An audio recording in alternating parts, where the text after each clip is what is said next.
Assalamualaikum warahmatullahi wabarakatuh.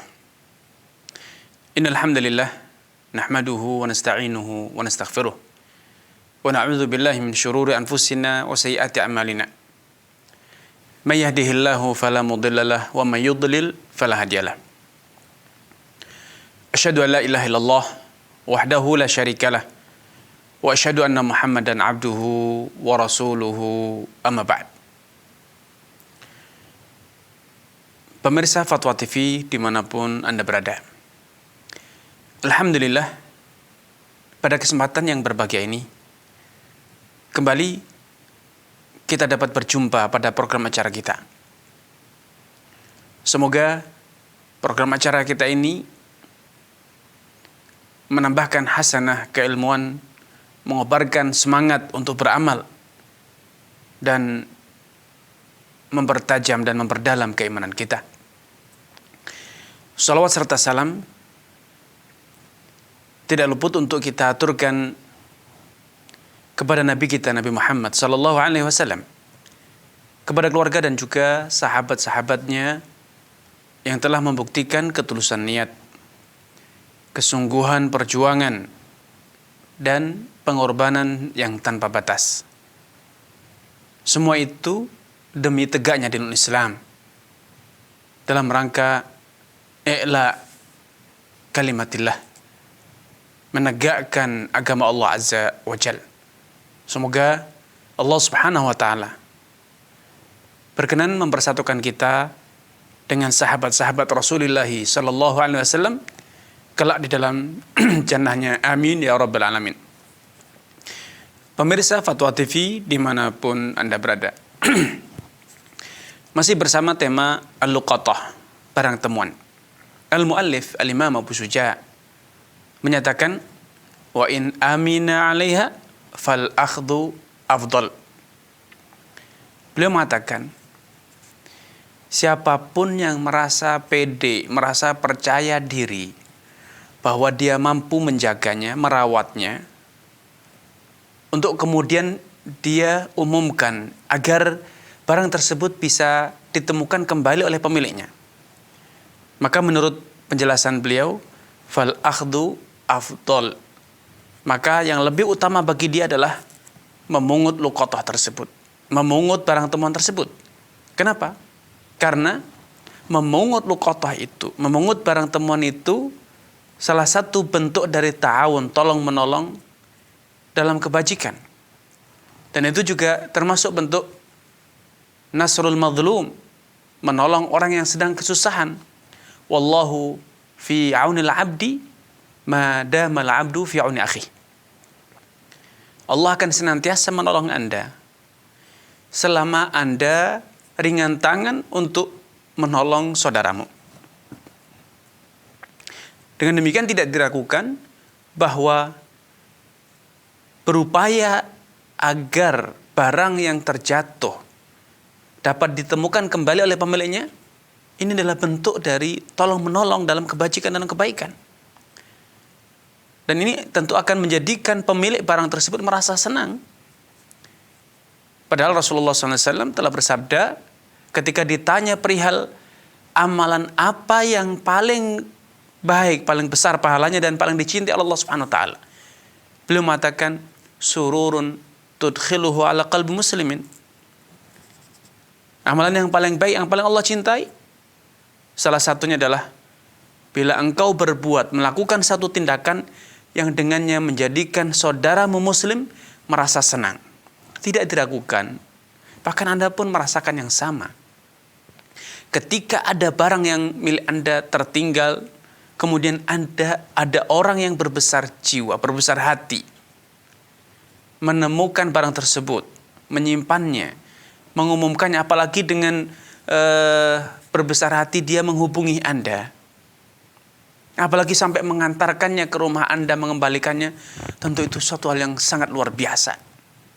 Apalagi dalam konteks kehidupan masyarakat yang telah carut marut, rusaknya amanat, keserakahan yang telah merajalela, menghalalkan segala macam cara untuk mendapatkan harta kekayaan.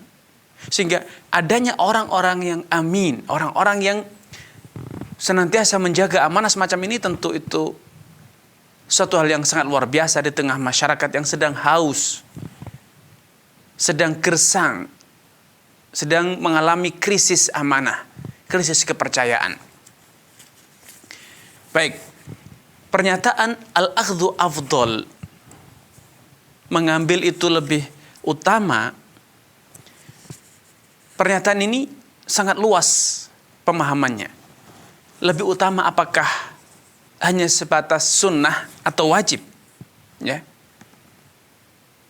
Namun pernyataan atau perkataan al-muallif ini perlu kita kaitkan dengan pernyataan beliau di awal yang mengatakan wajib akhdhuha, wajib untuk mengambilnya.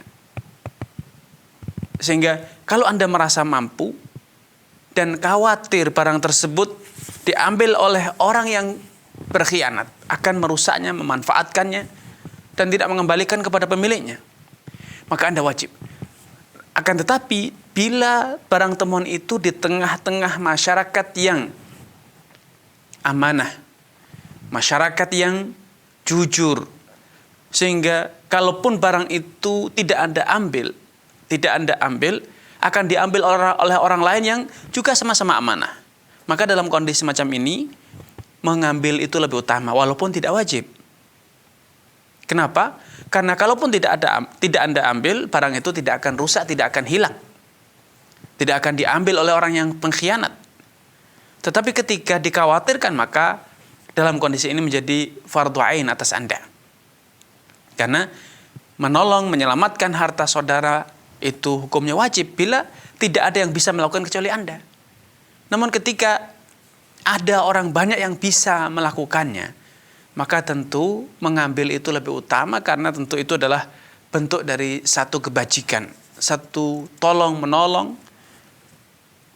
bentuk dari perbuatan baik kepada sesama muslim, ya. Tentu ini kita tidak perlu berdiskusi ataupun berpanjang lebar tentang hal ini, karena ini saya yakin telah disepakati oleh semua orang. Kemudian al-mu'allif rahimahullah ta'ala mengatakan wa idza kana ala thiqatin 'alal qiyami biha fayaruddaha. Dan kalau dia merasa percaya diri bahwa dia mampu menjaganya, menyimpannya, kemudian dia mengumumkannya agar keberadaan barang tersebut diketahui oleh halayak ramai dan kemudian sampai kepada pemiliknya, maka tentu Anda sangat dianjurkan untuk melakukan hal itu. Bukan sekedar Anda simpan dan kemudian Anda diam, tidak. Tetapi Anda ambil, Anda simpan, dan kemudian Anda berusaha melakukan upaya yang nyata agar keberadaan barang tersebut diketahui oleh banyak orang, sehingga potensi besar akan sampai kepada pemiliknya. Itu yang dinyatakan oleh mu'allif, fayaruddah, hendaknya dia berusaha untuk bisa mengembalikan barang tersebut, karena tujuan menyimpan barang itu bukan sekedar untuk disimpan, untuk menjadi koleksi, bukan. Tetapi Anda dianjurkan untuk mengambilnya, menyimpannya adalah dalam rangka agar barang tersebut bisa segera kembali kepada pemiliknya dan barang itu tidak terjatuh kepada orang yang berkhianat, serakah atau rakus yang tidak peduli dengan halal dan haram. Kemudian al-mu'allif mengatakan wa alaihi idza akhadhaha an ya'rifa sittata asya' wi'a'aha wa ifasaha wa wika'aha wa jinsaha wa adadaha wa waznaha. Karena anjuran untuk mengambil itu tujuannya adalah untuk mengembalikannya kepada pemilik, agar barang itu segera bisa diketahui oleh pemiliknya. Maka hendaknya ketika Anda mengambil, segera Anda simpan dan Anda hafalkan 6 hal dari barang tersebut. Untuk sebagai apa? Sebagai uji kompetensi, untuk sebagai penanda mengenali kejujuran orang yang datang dan mengaku itu adalah barangnya. Ada 6 kriteria yang harus Anda hafalkan untuk dijadikan sebagai bahan ujian, sebagai bahan identifikasi, mengenali apakah orang yang datang dan mengaku itu barang miliknya, itu betul-betul dia sebagai pemiliknya. Ada 6 hal yang harus Anda hafal. Yang pertama, WAAH, wadahnya. Kalau itu dompet, ya dompetnya terbuat dari apa? Warnanya, dompet ataupun kantong, atau mungkin tas, atau mungkin kotak, atau dalam kardus misalnya. Anda kenali wadahnya dalam bentuk apa, terbuat dari apa wadahnya. Wa ifasaha, dan juga terbuat dari apa kotak tersebut atau kantong tersebut. Ya. Kalau bahannya dari kulit, Anda hafalkan, Anda ingat. Kalau terbuat dari bahan kain, atau terbuat dari bahan sintetis, atau mungkin dalam packaging, dalam kemasan misalnya, kalau itu terbuat dari kayu, Anda ingat-ingat dengan baik.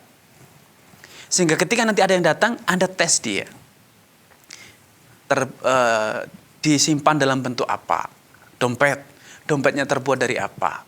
Itu pertanyaan-pertanyaan yang harus Anda ajukan untuk mengidentifikasi apakah orang yang mengklaim itu jujur atau dia hanya sekedar orang rakus yang ingin memakan harta orang lain dengan cara-cara yang haram. Wa wika'aha, dan kalau memang itu ada tali pengikatnya, segelnya, Anda ingat tersegel atau tidak. Kalau itu diikat, talinya terbuat dari apa? Dari logam, dari bahan plastik, atau mungkin dari senar, atau yang lain. Anda ingat-ingat talinya. Wajinsaha, dan jenis barang yang ada di dalamnya, isinya. Apakah isinya itu emas, kartu identitas, dan lain sebagainya. Kalau itu uangnya rupiah atau dolar, pecahan 100.000 atau puluhan ribu. Kalau itu emas, Anda ingat itu emas bukan perak, dan seterusnya. Jenis barang yang Anda temukan. Wa adadaha, kemudian nominalnya. Berapa jumlah uang di dalamnya. Kemudian kalau itu perhiasan ada berapa biji. Kalau itu misalnya batangan emas, berapa biji batangan emas.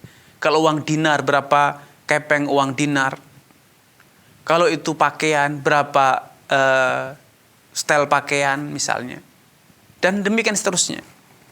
Wa waznaha, kalau itu barang yang ditimbang, gandum misalnya, Anda timbang. Untuk bisa mengetahui berapa kilo. Atau kalau itu sudah ada kemasan, Anda hitung berapa kemasannya, berapa liter di dalamnya, dan seterusnya. Nah, intinya al-mu'allif ingin mencontohkan, dan keenam ini bukan dalam konteks batasan, ini adalah contoh konkret bagaimana Anda nanti memverifikasi pengakuan orang yang datang mengaku bahwa itu barang miliknya. Anda harus ajukan pertanyaan berlapis, bukan satu pertanyaan. Karena kalau yang Anda ajukan hanya satu pertanyaan, bisa jadi itu faktor kebetulan.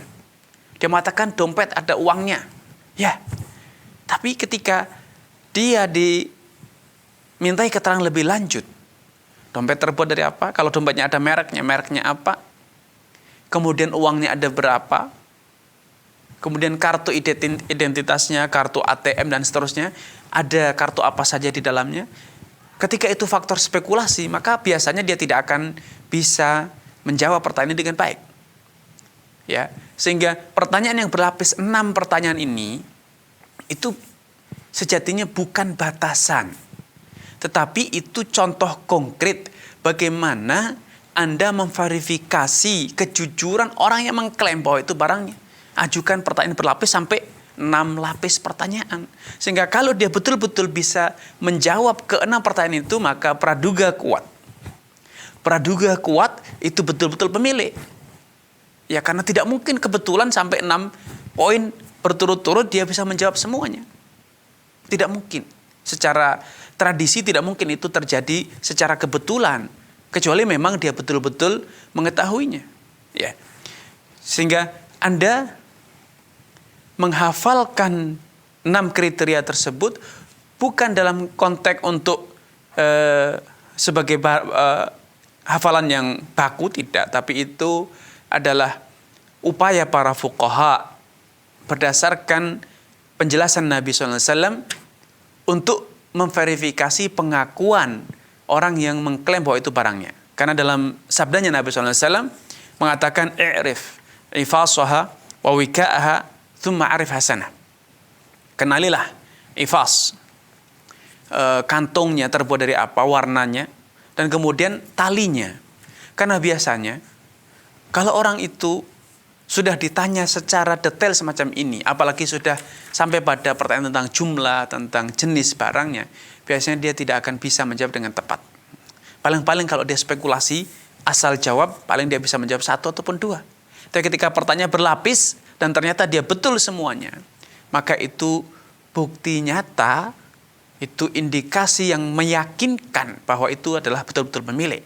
Karena secara tinjauan ilmu fikih, para ulama mengatakan bahwa yang dinamakan bukti, barang bukti untuk memverifikasi kebenaran suatu data, kebenaran suatu fakta, itu bukan hanya saksi, bukan hanya surat, barang tertulis, dokumen tertulis, tetapi semua hal yang dapat menumbuhkan, dapat membangkitkan keyakinan tentang kevalidan data tersebut.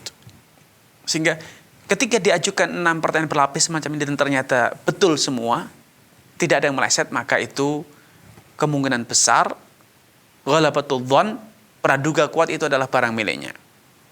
Muncul masalah, bagaimana kalau ternyata dia bisa menjawab sebagian dan salah sebagian? Dia tahu kantongnya terbuat dari apa, dompet terbuat dari kulit. Dia bisa menjawab jenis isinya, ada uang tunai, di dalamnya ada kartu. Kemudian ketika ditanya tentang jumlah uang yang ada di dalamnya, dia salah menyebut. Dia salah nyebut. Walaupun di sana ada ya pertanyaan-pertanyaan yang berhasil dia jawab. Dompet, ada kartunya, ada uangnya. Di sana ada kartu ATM, ATM bank ini dan yang itu misalnya. Ada KTP misalnya. Salah menyebutkan jumlah uangnya. Karena sering kali memang sampai kita sendiri ya, kadang kita tidak tahu dengan pas berapa nominal uang yang ada di dompet kita. Hanya praduga saja. Ya. Maka para ulama mengatakan, dalam kasus semacam ini yang menjadi acuan adalah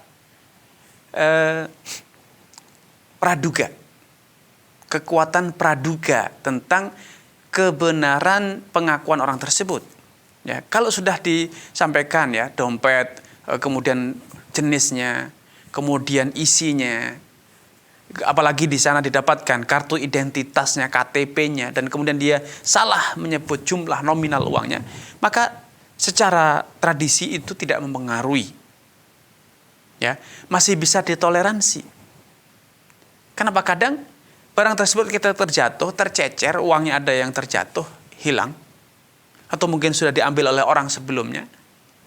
Atau dia lupa tentang jumlah tersebut.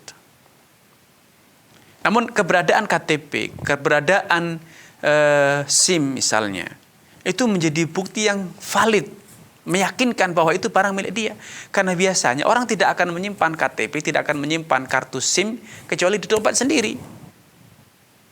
Sehingga kesalahan dalam menyebut jumlah itu tidak mempengaruhi, karena keenam identitas ini atau keenam kriteria ini bukan hal yang baku, tapi itu sebagai alat bantu untuk memastikan bahwa yang mengakui tersebut betul-betul pemiliknya.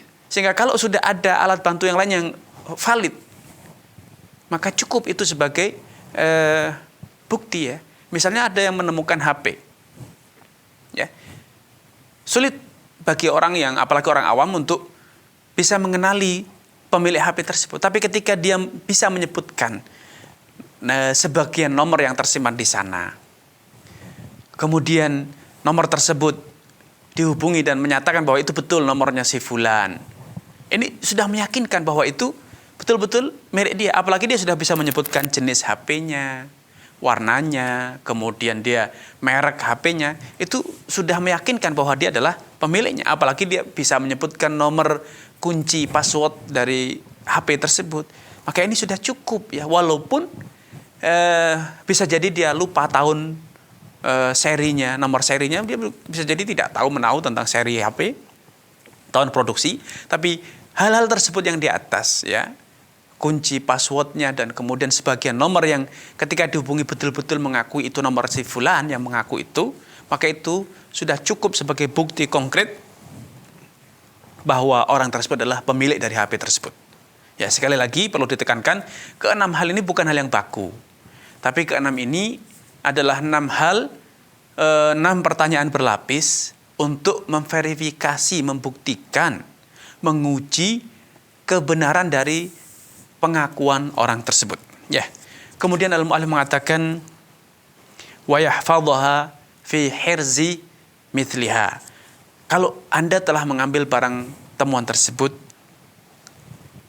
ya, karena pengambilan tersebut bukan untuk dimiliki, tapi untuk disimpan agar bisa diambil kembali oleh pemiliknya, maka konsekuensi dari amanah, keberadaan barang tersebut di tangan Anda sebagai amanat, konsekuensinya Anda harus menyimpannya di tempat yang sewajarnya disimpan. Kalau Anda menyimpan dompet di kandang kambing, maka tentu ini tidak wajar. Tapi ketika barang temuan itu berupa seekor kambing, Anda simpan di kandang kambing, barang temuan itu sapi, Anda simpan di kandang sapi, walaupun kandangnya, pintunya mudah dimasuki ya. Tidak ada gemboknya. Kemudian kandangnya hanya pagar yang bisa dilihat dari luar, maka itu sudah bentuk menyimpan yang sewajarnya. Tetapi ketika yang ditemukan itu kitab misalnya, maka sewajarnya disimpan di rak, di meja. Kalau itu perhiasan disimpan di almari atau di laci. Itu konsekuensi dari status barang temuan sebagai amanah. Sebagai amanat, barang amanat yang Allah titipkan kepada Anda. Karena seperti yang disebutkan sebelumnya, bahwa Anda direstui secara hukum syariat untuk mengambil barang tersebut bukan dalam rangka memilikinya, tapi dalam konteks Anda berupaya mengembalikan, membantu saudara Anda yang sedang kesusahan untuk bisa menemukan kembali hartanya yang terhilang. Sehingga konsekuensinya adalah Anda menyimpannya di tempat yang sewajarnya barang tersebut disimpan. Sehingga jangan menyimpan dompet di dapur atau di tempat sendal. Anda menyimpan sendal dan sepatu tentu tidak wajar ya.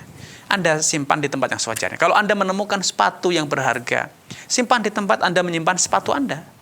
Tidak harus Anda simpan di lemari. Karena tentu itu pasti akan merepotkan Anda. Karena Anda akan berkata, sepatu saya saja saya simpan di tempat tersebut, di rak sepatu. Yang letaknya di depan rumah. Itu sudah sewajarnya menyimpan. Ketika Anda menemukan motor, Anda simpan di garasi rumah Anda, maka itu wajar. Walaupun terlihat dari luar pagar, iya, tidak masalah. Tidak harus Anda simpan di tempat tidur Anda, di kamar Anda, tidak. Karena apa? Karena Anda pun akan berkata, motor milik saya saja, saya simpan di tempat yang sama. Sehingga kalau suatu saat ditakdirkan setelah Anda menyimpan barang tersebut di tempat yang sewajarnya Anda menyimpan barang-barang semisal, ternyata rumah Anda kedatangan maling, sehingga barang tersebut termasuk yang digondol maling, maka Anda tidak berkewajiban menggantinya. Karena hilangnya barang tersebut bukan karena keteledoran Anda. Tetapi ketika Anda menyimpan dompet di depan rumah, menyimpan kitab di teras rumah sehingga kehujanan atau diambil orang, atau kotor terkena kotoran ayam misalnya, maka Anda bertanggung jawab mengganti kerugian. Karena Anda tidak menyimpannya di tempat yang wajar. Sehingga kewajiban menyimpan barang temuan di tempat yang sewajarnya ini adalah bagian dari konsekuensi langsung status barang itu sebagai amanah ya, sebagai barang titipan. Karena telah disampaikan dan berkali-kali ditekankan bahwa tujuan luqatah adalah agar barang tersebut, agar Anda berpartisipasi secara langsung, secara aktif untuk bisa mengembalikan barang itu kepada pemiliknya yang sah, ya. Dengan demikian perlu difahami bahwa menyimpan itu bukan berarti harus di lemari, ya, tapi di tempat yang sewajarnya Anda menyimpan barang-barang serupa. Nah, ini ketentuan ini berkaitan dengan kewajiban Anda mengganti kerugian kalau ternyata barang tersebut hilang atau rusak. Kalau sudah disimpan di tempat yang wajar dan ternyata rusak atau hilang, maka Anda tidak bertanggung jawab. Tapi ketika barang tersebut Anda simpan di tempat yang tidak sewajarnya dan kemudian hilang, diambil orang atau rusak, maka Anda berkewajiban menggantinya. Ya, karena berarti Anda telah melakukan satu tindakan yang tidak wajar atau yang disebut dalam syariat dengan tafrid. Ya, tidak melakukan kewajiban yang seharusnya Anda lakukan. Atau bahkan Anda melakukan suatu tindakan yang seharusnya tidak boleh Anda lakukan. Ketika Anda menemukan HP misalnya, Anda simpan bersama pakaian kotor sehingga oleh istri Anda, oleh anak Anda atau pembantu Anda dimasukkan ke dalam mesin cuci, akhirnya rusak. Maka Anda melakukan satu tindakan yang ceroboh. Maka ketika HP tersebut rusak, Anda wajib mengganti. Walaupun semula Anda punya niat yang baik, tetapi niat yang baik itu tidak cukup. Niat baik harus dilakukan dengan cara-cara yang baik pula. Sehingga niat Anda mengembalikan barang itu satu hal yang sangat bagus. Tetapi itu harus dilakukan dengan cara-cara yang benar, ya, bukan sesuka Anda. Ini yang bisa kami sampaikan pada kesempatan yang berbahagia ini. Kurang dan lebihnya saya mohon maaf. Billahi taufiq wal hidayah. Wassalamualaikum warahmatullahi wabarakatuh.